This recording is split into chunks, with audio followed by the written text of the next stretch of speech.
Was good. I can't help but feeling, this is just me, I feel a great sense of privilege in being here with you all. So thank you again, Pastor Kurt and Jen, for having me. I know that I'm not here because you all necessarily need information or you lack examples and practitioners who are doing it. I'm not here because you don't hear great teaching or preaching. I certainly recognize that. Hanging with this man and this woman for just a few hours that I've been here, I've often looked over him and said, "Sure you want me? You don't need me. You already got the coins in the house." So I feel a great sense of privilege. I want you all to also walk away today. If I can just go to the end zone real quick and then bring you back to the 50-yard line because we're halfway there now. Halftime is over. Everybody's got a little lunch in them. We're third quarter. But if we go to the end zone, you will walk away with a great sense of responsibility and ownership for this. You may not have created it. You may not have been around when, Brown versus Board of Education was passed. You may not have been around when, people of color were locked out of jobs or, police system, was with the inequities were created. You were not around when people of color were enslaved or Native American land was stolen and taken. You're not to blame for that, but we're responsible for it. So if we all leave today with a sense of responsibility, that the Spirit of the sovereign God is upon me and he has anointed me to walk in justice, do justice, love mercy, walk humbly with my God, love him, all my heart, mind, soul, and strength, and love my neighbor as we love ourselves, then we will all have received, I believe, what God wants us to do. This, to me, this is the new math. This is that Euler's method that the church fell asleep on, and these places of poverty and pain and plight were created. And what we have substituted this with is something far easier. That we as Christians, we've substituted justice for reconciliation. Reconciliation, probably the last 30, 40 years has been this big buzzword. I remember going to the Promise Keepers men's conferences and, racial reconciliation was the big thing. And all these books came out and that was the thing, reconciliation. Let's just bow your heads, grab the hand of the brother next to you. He might be a different color, but that's your brother. And we would, we'd sing a song in English. We sing a verse of it in Spanish. We sing a verse of it in Swahili, right? And then hug your brother. Look at him in the eyes, right? And then the benediction is pronounced.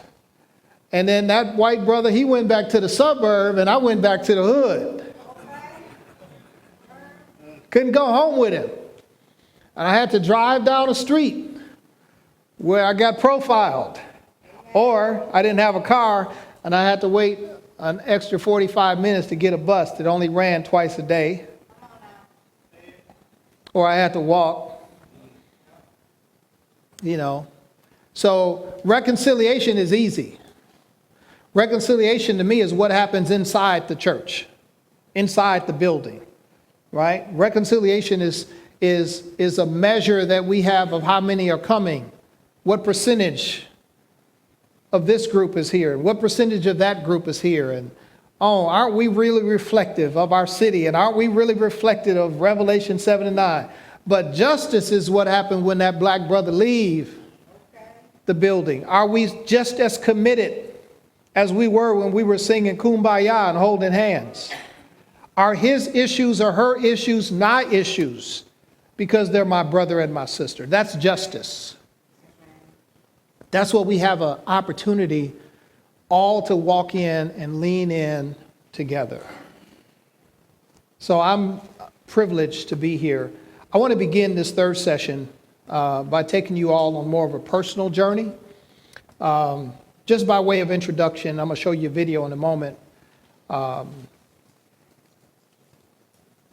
2 years ago, I made a transition out of my role as the lead pastor of my Assembly of God church that I had pastored for 28 years.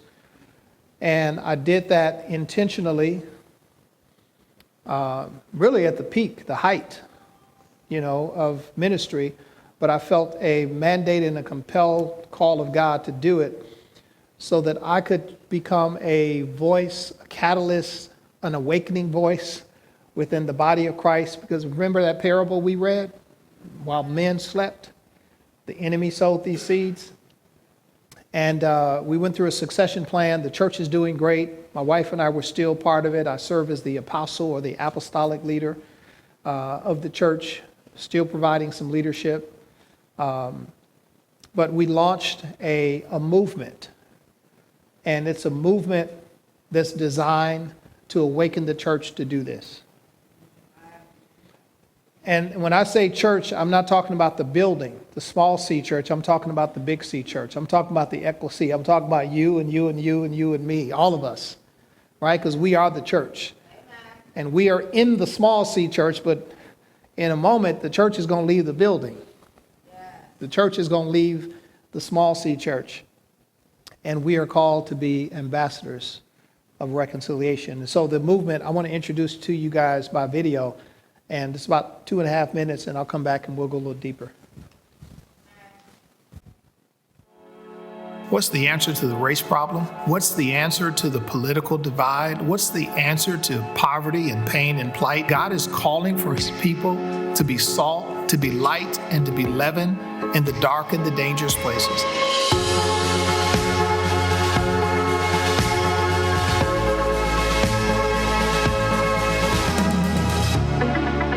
It's very common, especially in the inner city, to see a church on every corner. And even though you have churches present there, you also have pain, and there is no disruption. This is a model or a picture of a church that's simply in a community. The people are driving from a community, into that building for several hours of a worship experience, and then they're driving out. And all of the resources are spent on what happens to those who are inside the building. That church is seen as a fortress. It's a safe place from the outside world. And if that church ever ceased to exist, the community wouldn't even notice, because the community hasn't benefited or profited from it. There's been no disruption of their pain. Then there's another model of a church, and that's a church that those arrows are not just focused inside, but they're focused on the outside. These are the members that drive into the church, but every now and then they do outreach, but they do it on the terms of the church. They do it as if we know what's best for the community. We don't even take advantage of the resources, of the stakeholders, of the skills, of the talents, of the assets that are already present within that community. But I believe God's given us a new model, and it's the With movement. The With movement comes alongside of people that are living in these places of pain, listens to them, learns from them, and co-creates with them, with the people themselves who are indigenous to the community, literally taking the lead. What I love about Jesus is that his methods were so simple, so practical, and yet so powerful. And I believe that the With movement is in that same pattern. And the first way that we seek to do that is through the With Connect. This is a relational space that's done in real time where you can have all of your questions answered. The second space is the With Ministry Studio. And the studio is the place that you create and you manifest the dream and vision that's inside of your heart. We actually come right alongside of you with expert practitioners and people who are living the With movement and in real life with proven results that help you to bring to fruition the dreams and possibilities that exist for your church and for your community. And then the third space is through coaching and through a cohort. And so for multiple months, we come alongside of you with these same practitioners to help activate your community, because there are gifts and there are assets that are already at work within the community. And we want to come alongside of you with expert precision so that missional demonstration and missional discipleship intersect, so that what we see is that every community's pain point is disrupted and changed by a disciple-making movement. God is calling for his people to be salt, to be light, and to be leaven in the dark and the dangerous places. And every one of those things, they transform that which they touch. That's what the With movement is. It's a mobilization and an activation of the church, of the Big C church that comes to the small C church. The church leaves the building and goes out into the community, transforming every pain point through a disciple-making movement. All right. Thank you. Let me tell you how this was born. How many mothers we have here? Wave your hands. Who? We ought to give a round of applause to motherhood because right? Much respect to mothers. Can't imagine what it's like giving birth physically. But I know what it feels like to give birth to a dream from God, a vision from God. It comes painful. We learn and we give birth by one or two ways. We either birth by revelation. God, you told me, I receive it, I'm going to go do it. But if you don't do it, you're going to learn by tribulation, right? God's going to prepare a fish, right? Swallow you up. You're going to get there one way or another, right? But I told you. I learned and this vision was birthed by tribulation.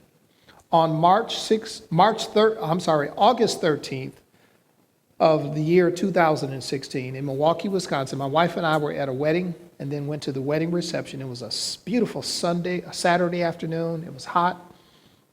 And while we were at the wedding reception, my phone started blowing up with text messages and social media notifications that there was a growing police presence that was building on our church parking lot.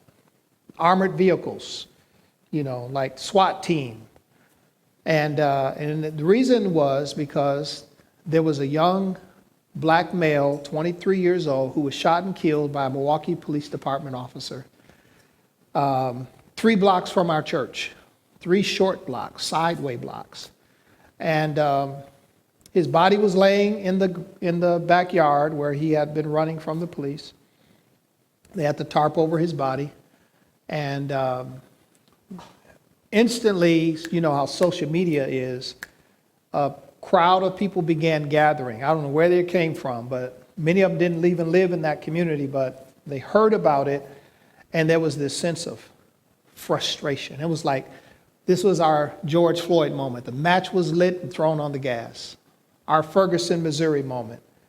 And so that night, for several nights, part of our city, a community called Sherman Park, went up in flames. Bank was burned. A gas station was burned. Several other businesses were burned. Police cars were burned and flipped over. And it was this line, police on one side and an angry crowd on the other side. And now this is a Saturday night. And CNN, Fox News, MSNBC, it's national news, what's happening in Milwaukee. And our local news is picking it up. And I'm a pastor. So what day comes after Saturday? Sunday. Sundays are coming. What are we going to do? It's church tomorrow. The choir has been rehearsing, the praise team, the ushers have been ushering, and everything's ready for Sunday. I'm like, man, what are we going to do? I made a decision. We're going to have church. We communicated it through email, social media, and so forth. And in fact, put up the picture of the family coming out of the funeral.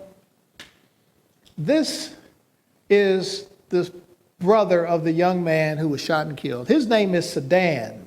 His brother who was shot and killed is named Seville. You know his daddy must have liked Cadillacs. If you want a creative name for your child, just ask a black woman. She will give you a name for your kid. It'll be inspired maybe by the drink she had last night, Chardonnay, or it might be inspired by a perfume or something like that. She's going to give a name to that child. Sedan and Seville. We went down to that Sunday, we had abbreviated service. We went down to the spot of the unrest, and church members were instructed, hey, dress with jeans and t-shirts, bring your shovels, bring your brooms, bring your gloves, bring your garbage bags, and bring some bottled water. We're going down to the spot of the unrest. We're going to clean it up, and we're going to engage with the crowd of people who were there, because there's still anger. It's not over in one day. This is the day I met, that Sunday was the day I first encountered Sedan Smith, walking through the crowd of people. Some who were still had rocks in their hand, ready for round two, and some who were there with brooms and rakes. And he was just walking through, man, they killed my brother, man, they killed my brother. Black man without a shirt, pants hanging down, you can see part of his underwear. He's just, he's just a young person, right? From the inner city, that's part of his culture.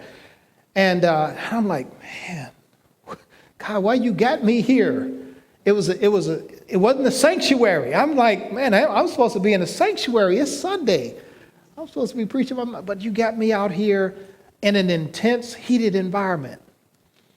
That night, Sunday night, we knew that there was going to be potential more violence and buildings burned. And pastors began texting and calling and saying, hey, Walter, this is in your backyard, man. What are you going to do? Whatever you do, we're going to be there with you. I said, I'll tell you what, man, well, let's gather at the church and pray. And then we're going to walk down to the scene of the unrest again, and we're going to engage the crowd at night. I mean, because, at nighttime, it really can get wild. And so we did. We went down, and the very first night, Sunday night, the crowd was there. They were ready to engage the police again. And one of the members of the crowd, a young black man, he said, hey, aren't you the pastor from up the street? I didn't even know he knew I was. I said, yeah, I'm him. I didn't know what to do. I put my hand in my pocket like, yeah, I'm him. What, what you want? He said, why are you here? I said, I'm here because I love God. I love this community and we love you. We're not going to see our community go up in flames. I said, okay, it's a good answer. He said, another question for you. Where the hell has the church been? He said, we have been catching, excuse me, Pastor Kerr, we have been catching hell in this community for years. And the church has not shown up. He said, we drive past your parking lot every Sunday, or take the bus past your parking lot. We see the parking lot full, 10 o'clock in the morning until about 12:30. And then 1 o'clock when we go back, the parking lot's empty. People driving in. And as long as you're in the building, as long as you're a member in the church, you got a little bit of heaven on earth. But when the service is over, we leave. And every now and then, when we come in, we say, hey, school's coming up. Let's do a backpack school bag giveaway. And so we do stuff to and for the community. We call that outreach.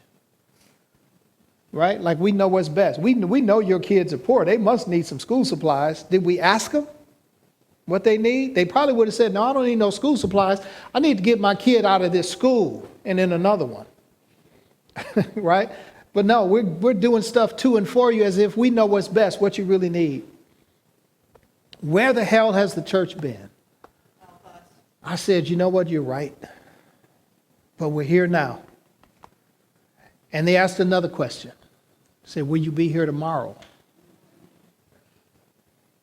It's like, man, this is tough. I thought this was just going to be easy. I can just invite you to church and, you can sit there with me. We can sing some songs and we can teach you how to act like a good Christian. And, then you can go back home and I can go back to my house and we come back next Sunday and do it all over again. And, Jesus is going to be coming soon. One of these Sundays, he might just show up, just keep coming.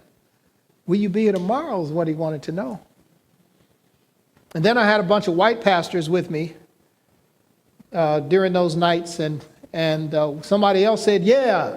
And I see you white Christians. I know y'all here today, but I tell you what, if 100 of y'all come back tomorrow, I'll believe in your Jesus. So we had about 101 white people come that next night. We looked for the guy, but we didn't find him. But we were there.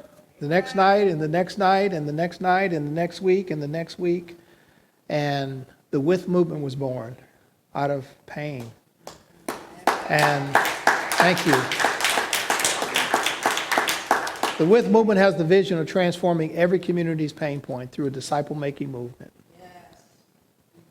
Using business as a tool of justice and unleashing ordinary people from the small C church to be the big C church and just do it.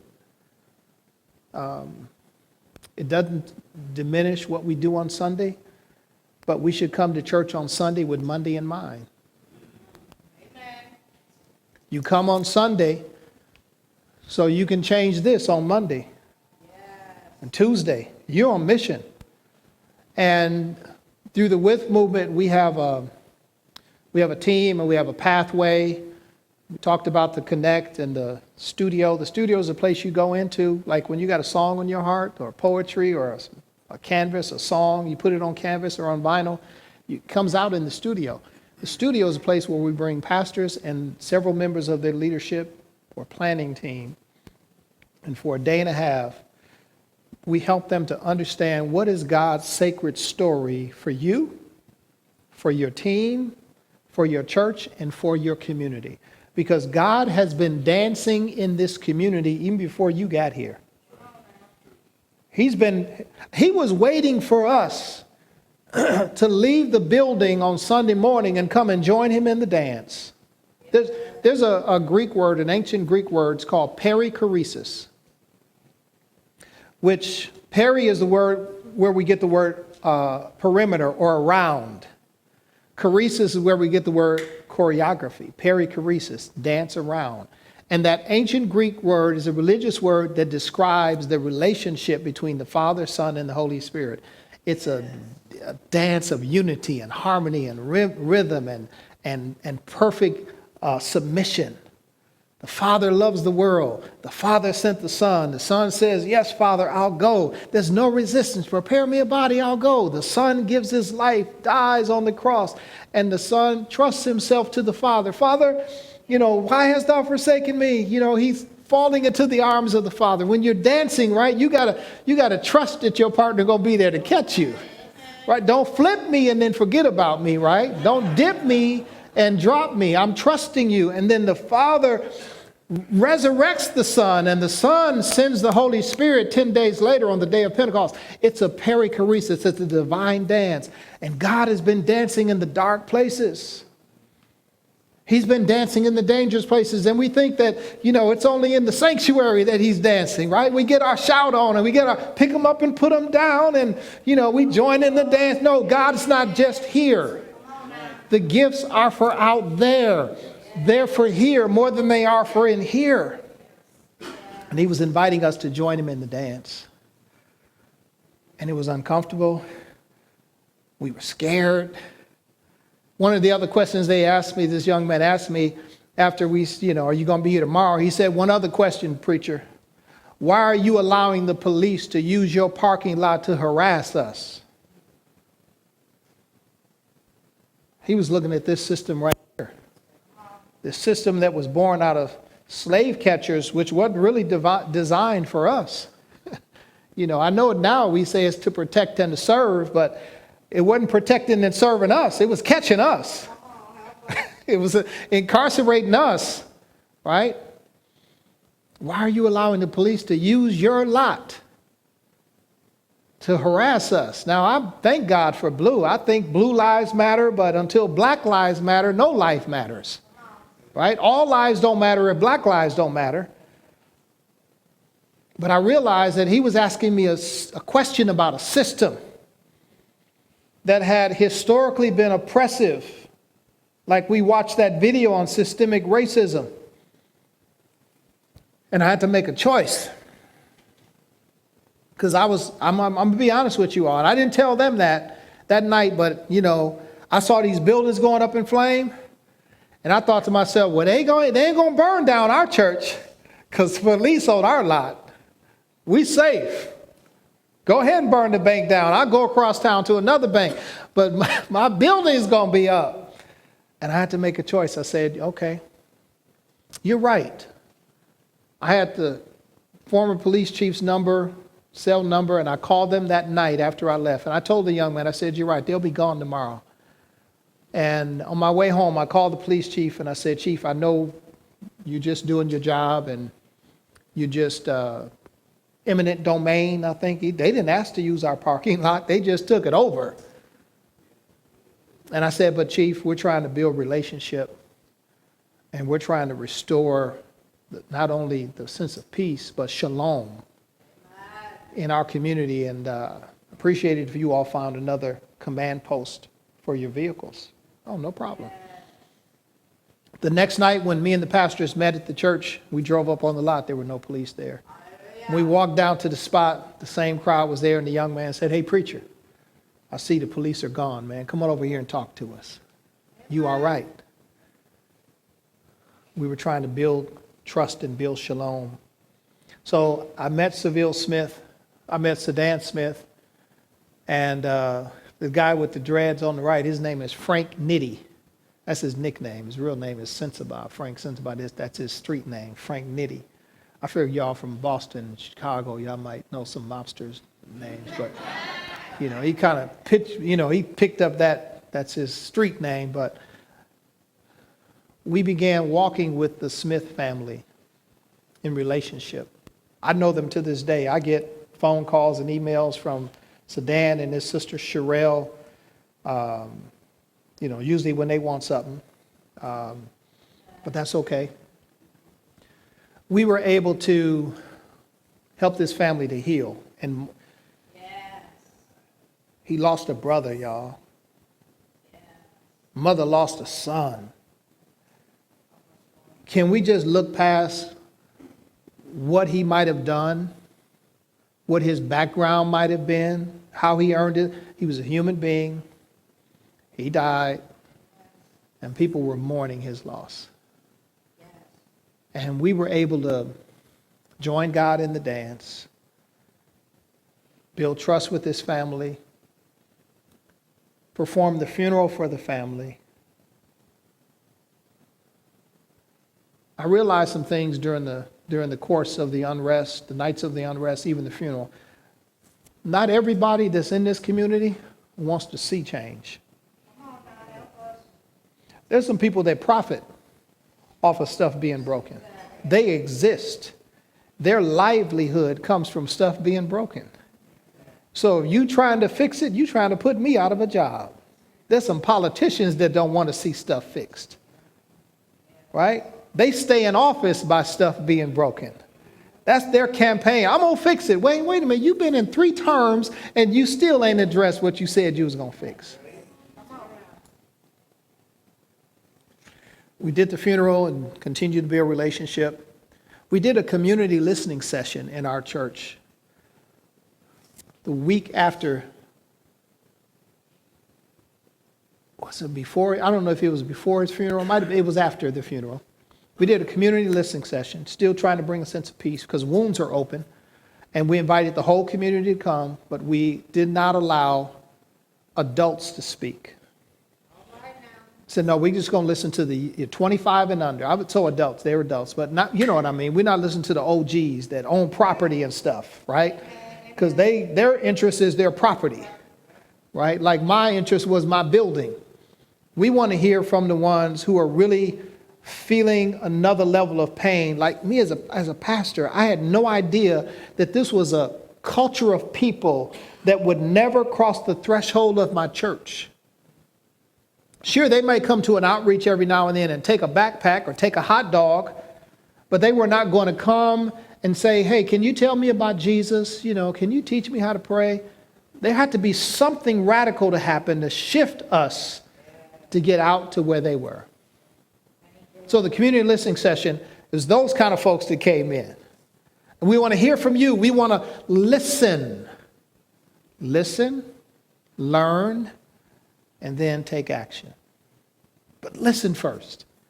Just listen. Ask people, what do you need? What do you perceive as the problems? As we listen, we start hearing things like, we got dreams and visions, and we're artists, and we cook and we dance, and we want to start businesses. And I got a criminal record, so I can't get, a traditional family supporting wage. And so I support myself through pharmaceutical sales. And, are you a pharmacist? No, I'm not a pharmacist. No, I'm not,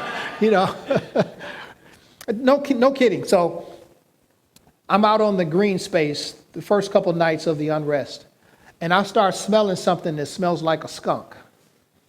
And I think, oh man, it's dark out here and it's grass. I must have stepped in something. And somebody says, oh no, Bishop, that's weed. They call it skunk. I said, what? I said, I'm from back in the day, but I ain't never smelled nothing like this. It's just a new world. But we're blind to it because we're in the security of the sanctuary. So the community listening session takes place. It's facilitated by not a pastor, but somebody from the community. This young man, Sedan, comes in, and we had like music, hip hop music on the parking lot, bounce house for the kids, free food. And on the inside, we had these, what do they call them? Tumblers, run and jump and, off the trampoline and flip and on the mat. So this professional group of teens that were tumbling, they were there. And this was like some entertainment going on in the gymnasium. And Sedan comes in and sees what's going on. He says, oh, Bishop, man, let me flip. I said, wait a minute, you flip? I said, man, these guys are trained. They know what they're doing, man. They got the mats. They've been doing this. They got a coach. He said, oh, man, I've been flipping all my life. Me and my brother Seville, man, we used to flip off of garages on mattresses. I said, okay, man, you got to sign this waiver first that you're not going to sue the church. That's what I wanted to say, right? Because I'm a pastor. I'm thinking, he said, oh, man, let me go. This guy goes out. Now, he comes in. He's smelling like a little weed, right? He didn't come to flip, but whatever he got on, he comes and he runs and he flips, bam, and he's no hands and no hands and no. I'm like, this guy should have been in the Olympics. And we listened. And we heard entrepreneurship, we heard job creation, we heard, we need to get our records expunged. I need my driver's license. I need insurance. I'm driving, but I don't have insurance. I'm driving, but I don't have a license. Those kind of practical things. One of the things that we did in response, one of my members, I talked about the ecclesia of the Big C Church, making change, being disciple makers. One of my members, his name is Maurice. He's about this tall, African-American man. Him and his wife coming to church for 15 years. Right now, today, Barack Obama is at his grocery store. Barack Obama's in Milwaukee campaigning for some Democratic candidates. And before I left on Thursday, Maurice said, hey, man, Barack is coming to the grocery store. Are you going to be in town? I said, no, man, I'm going to be in Lynn. I'm here. But Maurice was with me in the ground, on the space where, the unrest was when they was asking me the questions. And as we were walking back one day, Marie said, Bishop, what's your vision?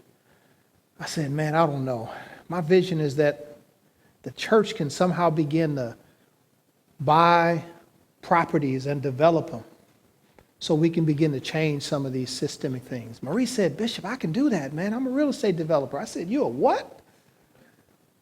All I knew him to be was faithful to come to church, sit in the back while his wife led the praise dance ministry and write his tithe check every month. I was like, man, just keep doing that. That's good.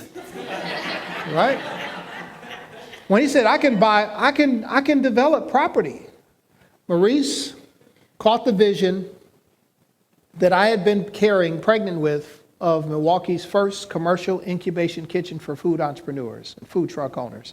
So directly across the street, he bought a building that used to be a barbershop. I used to walk across the street and get my hair cut. I know it's hard to imagine, but stay with me, all right? Stay with me.